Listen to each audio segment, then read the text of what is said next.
Hello, hello, hello. It is the DE Diva, aka the Delaware blogger, coming to you after months of not coming to you via live stream or, StreamYard to talk about why podcasts fail. Yep, I'm not looking for failure, but the reason why I want to talk about this is because those few months that I've been away, it's not like I haven't been doing anything. I've actually been doing a lot, including contributing to why 75% of podcasts fail. That's right. This is a Daniel Larson product or project. And you can get this book on Amazon, and I will leave the link to the book. But when you get it, make sure that you check out my contribution on page 7. That's right.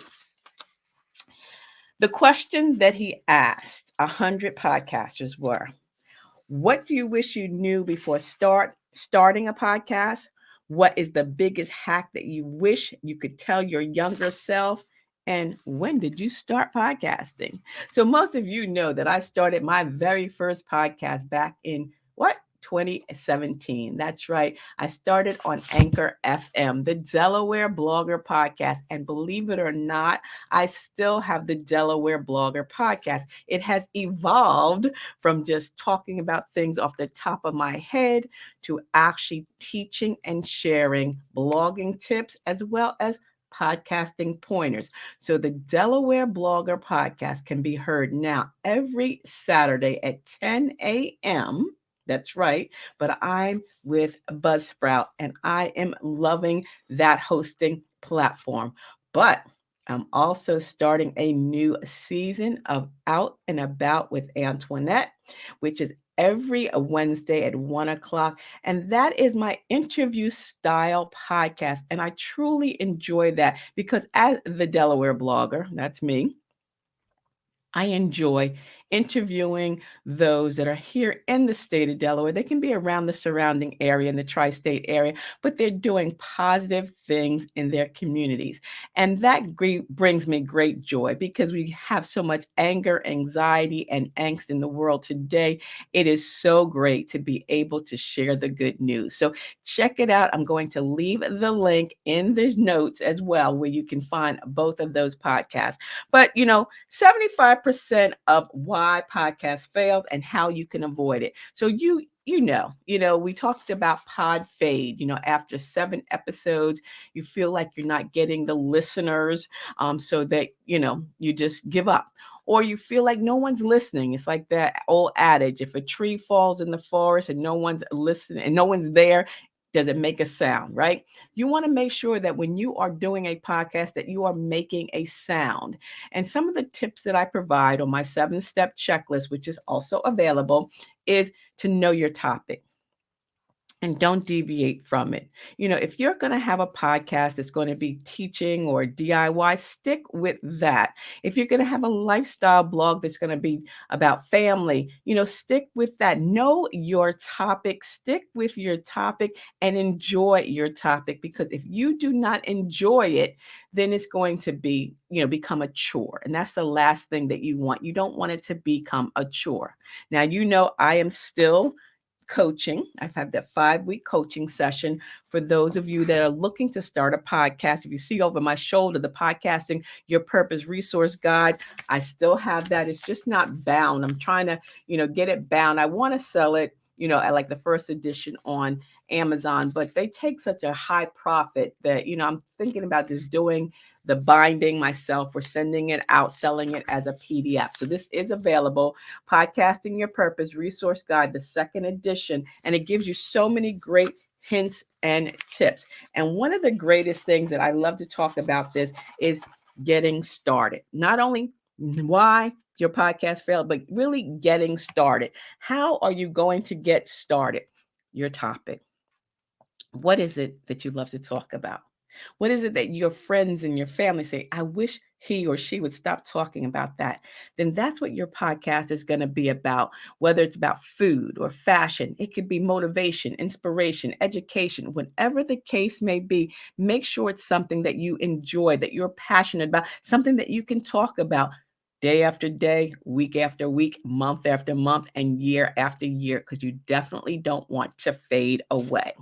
And so creating that podcast, creating that schedule, although you can have a weekly show or a bi-weekly show, some of my clients come on every 2 weeks, others come on every week, but you want to be consistent with it. You don't want to break the date. Even though your listeners, your audience can listen to your podcast whenever, they just have to pop their little earbuds in. Yep, I got this for Christmas. My husband gave it to me.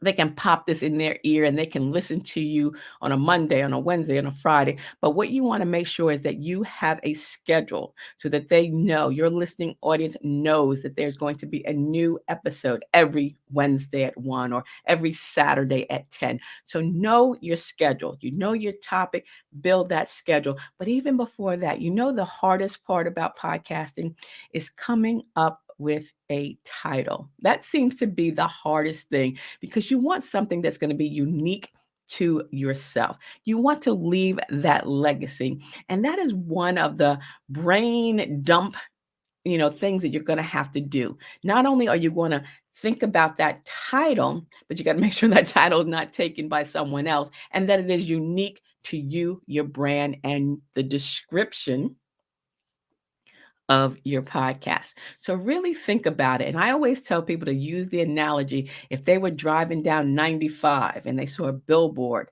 and they saw the name of their podcast or the name of their blog, how did it make them feel?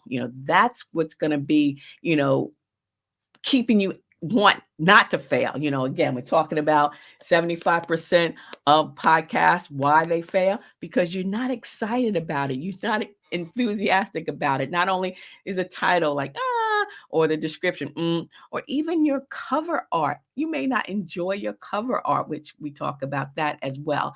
So choosing that topic, creating that title that's unique and it's you, the description, that elevator speech. If someone says, hey, I heard you have a podcast, what's it about? Then you have to be able to tell them. You want to hook them and book them. Are you solving a pain point? Are you creating a solution? Are you sick and tired of being sick and tired? That type of thing. You want to hook them and book them so that they know that they want to invest time in listening to your podcast. And of course, that cover art. I keep pointing to the wrong side, but that cover art. And I use the analogy. So if you've ever taken any of my training courses, I use this analogy, the record store. When I was young, on Saturday morning, we'd run up the street, go to the record store, right? And when we go to that record store, we looked at the albums. We knew the name of the group, right? Delaware blogger.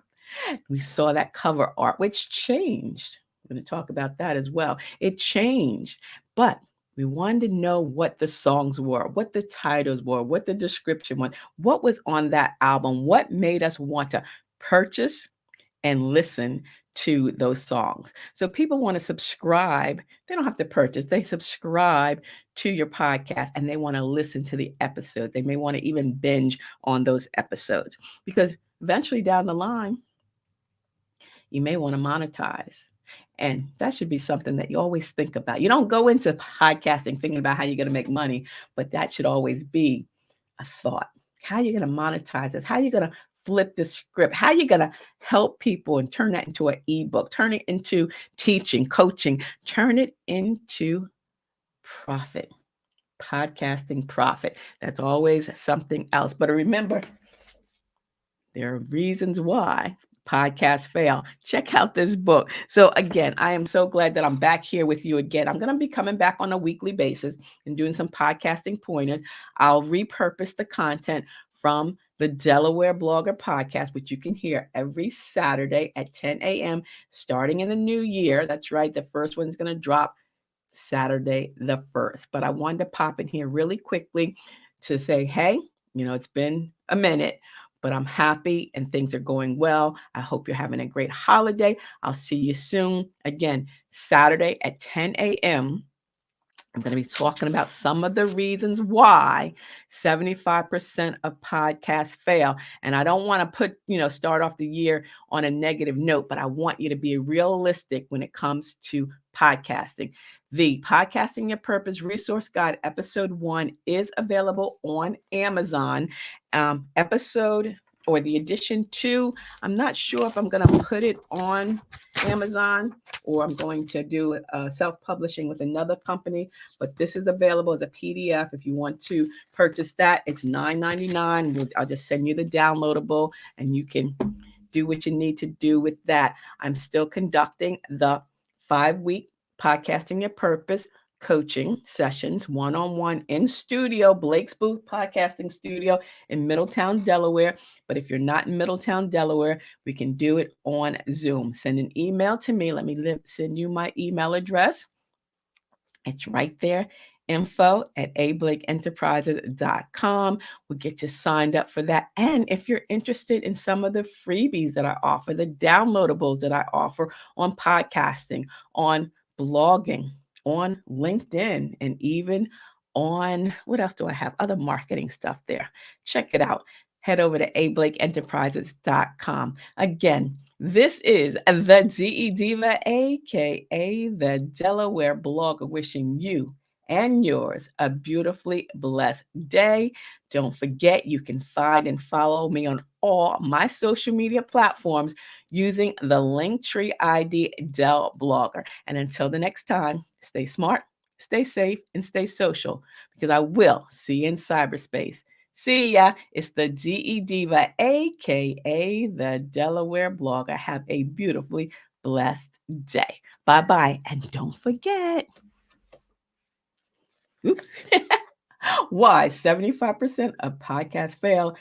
Contribution, page 7, the Delaware Blogger. Bye.